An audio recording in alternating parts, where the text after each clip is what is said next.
everyone, and welcome to my talk, Accessibility as a First-Class Citizen. My name is Sophie. The pronouns are she, they, or he. Honestly, I'm not too fussed. Generally, people go with she, though, but whatever you feel appropriate. I'm a front-end full stack developer, coming from the backend originally, but for the last 1.5 years, roughly, I've been doing front-end, React Native specifically. And in my time in the React Native front-end, I've also been somewhat of the token diversity person in my company, which also essentially led me down the accessibility rabbit hole, which is, I guess, part of the diversity. If you want to know more about me, you can find me on the internet on sophieout.com, which is my website, where, amongst other things, I have a whole blog series on accessibility. And you can also follow me on Twitter on @solviout. Before we jump in, just a quick note that this is somewhat of a part 1 of 2, together with Gianluca's talk on accessibility on the web, which is going to be airing, or she's going to be on in about an hour, I think, 1.5 hours. So I'm going to focus more on accessibility in general in the first half of my talk. So who is it for?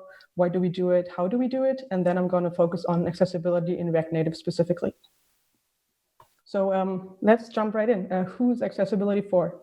When I ask my engineering buddies, usually the number one answer I get is it's for blind people. It's for people with visual impairments, which technically isn't wrong. It's definitely for those people, but that's only a small subgroup of people who we need to build an accessibility for.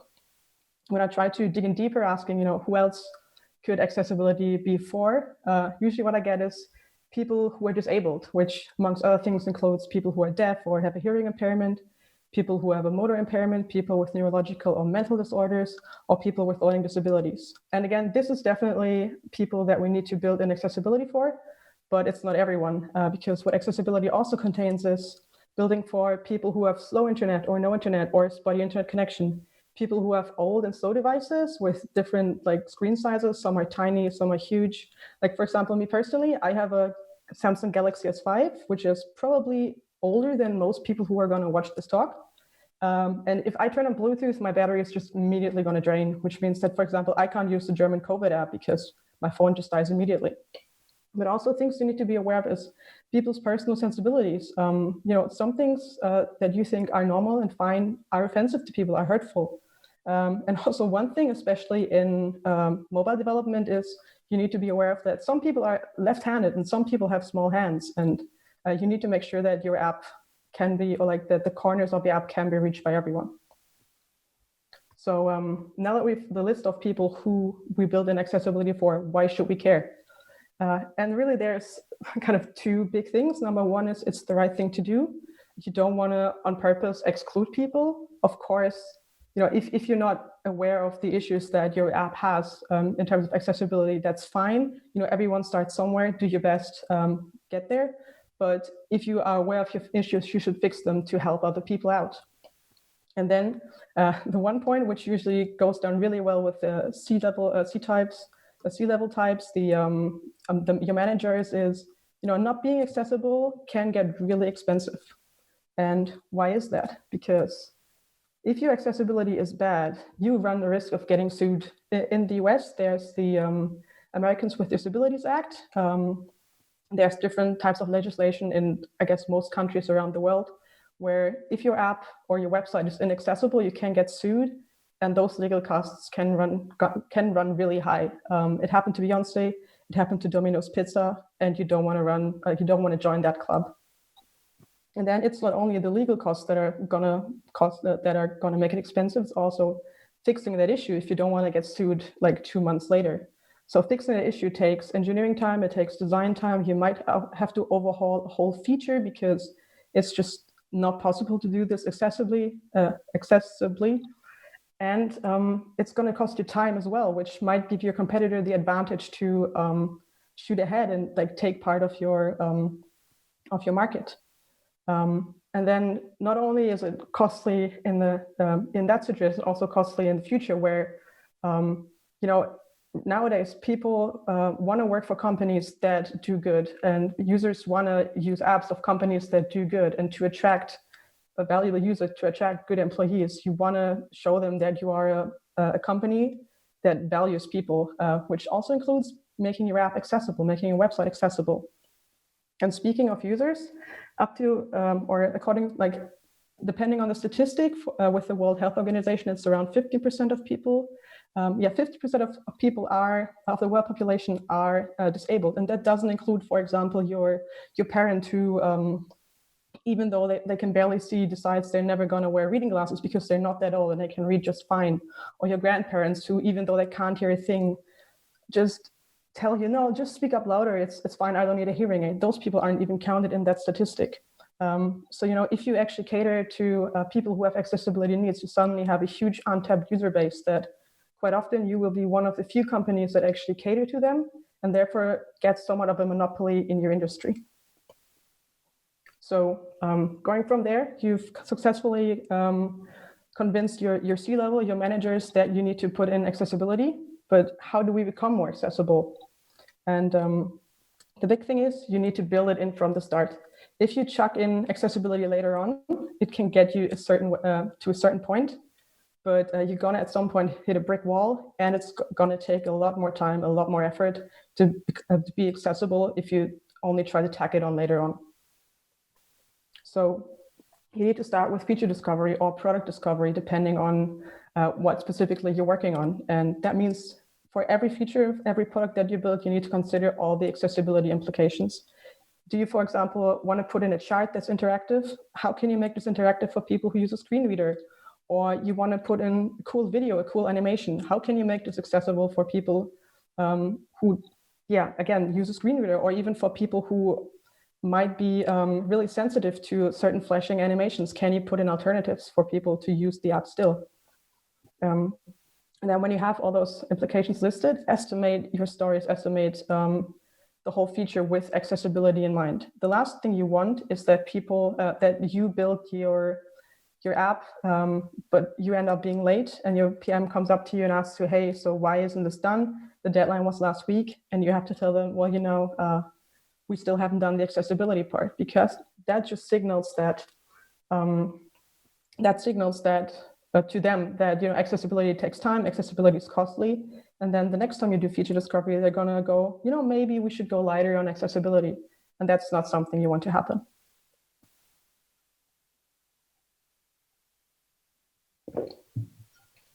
So you've done the discovery, you've listed everything you need to do. Usually, in my experience, next step is the feature getting into design. And then big caveat, I'm not a designer.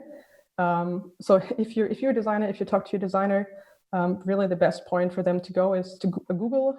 There's tons of great blog posts out there. There's books on accessibility and design that they can read. But here's just a quick selection of things that designers need to look out for to make sure that your app, your website is accessible. And there are things like having high contrast colors, especially text and background, being able to accommodate zoom levels. So when you zoom in on the font, the design shouldn't break. The tab areas, the interactive areas should be big enough that you can easily click on them. You need to be building for loading and error states, when the data is still loading or when the internet is down, for example. And your app flows should be simple and short so that people don't get lost halfway through. Like I said, this is just a short selection. Honestly, Google it. I'm not an expert, so I'm probably not the person to ask there for a complete list. In somewhat of the same vein as design, when it comes to content, you should keep your language level to around middle school. That is generally speaking a level that is easy for people to understand, both native English speakers and non-native speakers that are on a reasonable fluency level. Of course, this depends on your target user, right? If you target your app at English PhD students, your language level can probably be higher, but if it's somewhat aimed at the general public, it should be at around middle school level. Also something you should be aware of, which I already mentioned earlier, is make sure your language isn't offensive or hurtful to people, which means avoid gendered language, avoid religious language, and especially avoid jokes, like very, very especially if they're sarcastic or if they're somewhat edgy, because people will take offense, people will misunderstand them, and suddenly you find yourself in a Twitter shitstorm, and that is something your PR team does not want. And somewhat similarly, you want to avoid condescending language, even if it's accidental. So don't tell your user, do this quick thing in 5 easy steps, and they are stuck for 5 hours, because that just makes them feel stupid.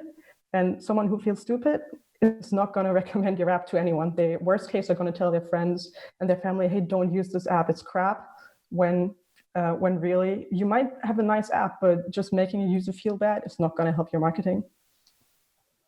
And now we're finally on the engineering step, where also the main reason for why everyone seems to think that we're building for blind people comes in, because engineering is the one part in the chain that is building specifically for screen reader. Designers don't have much influence on screen readers' content.